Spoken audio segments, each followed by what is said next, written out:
Part 2. The girl stared in disbelief at Koheshin, who crouched in front of her and held out a few unusual-looking fruits.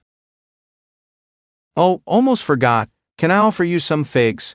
Another habit he'd picked up as old man, giving out fruits to urchins so they'd leave his orchard alone. Hardly a gesture fit for a god, but he always enjoyed seeing their small faces brighten up. "I always keep some on me in case I'm feeling peckish, see," and he bit with gusto into one of them. The girl took one and bit tentatively until the taste reached her taste buds, at which point she wolfed it down, stem and all, and took the remaining ones from the giver's hand. Koheshin picked up a few of the clay tablets and read their contents in a few breaths, rites his clergy would use, detailed instructions for supplicants to use. It was a miracle these survived, let alone be legible. The real wonder was being able to understand and read any of it 3,000 years later. "How did you read these, little one? How did you know to call on me?" This language, much like the nation that spoke it, vanished. He asked with genuine curiosity. The girl stared up. "Father, he made a game where he'd teach me words before bedtime," he said. "Many things come from the gods, the old ones and the new ones. He liked studying languages and old things," she said in a small voice. "He taught me what to say if I was ever in danger. He found something old and valuable. Bad men came and took it." She sniffled. "He didn't want to give to them, so she grimaced, they did that to him."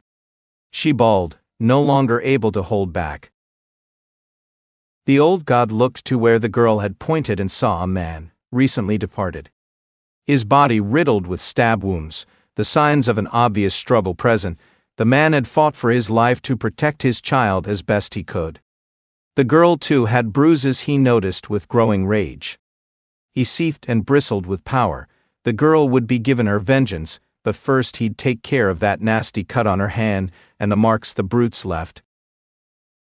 He sat down next to her, raised his hand and muttered, "I give unto you relief from pain. I give unto you balm for your wounds." He'd done this many, many times before his ascension, during and a few times after. People gave him their faith and he would, within reason, give back. Sometimes, however, his gifts came in the form of punishment to those that deserving. He felt the spark of divinity lessen in him again.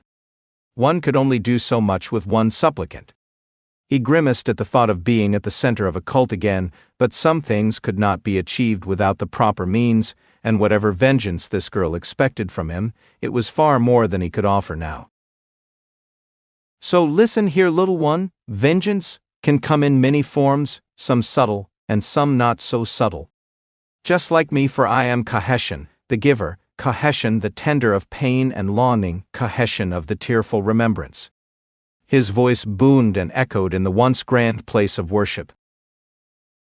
He turned to the girl again and with a flourish he said, "You're now my #1 cleric, kid, and if you want me to help you achieve your wish we'll need a lot more followers. What do you say?" The girl stood up and wiped her mouth. Fig seeds stuck to her cheeks. "I'll do whatever I have to. Those bad men need to be punished." He took a small grapevine out of his pocket and formed into a signet ring which he placed in her hand. "The bond is sealed then," he smiled. "Your plea will be granted. I swear it on my name and my orchard." With a bit of luck, he would catch the next fig harvest, if everything went well, he pondered.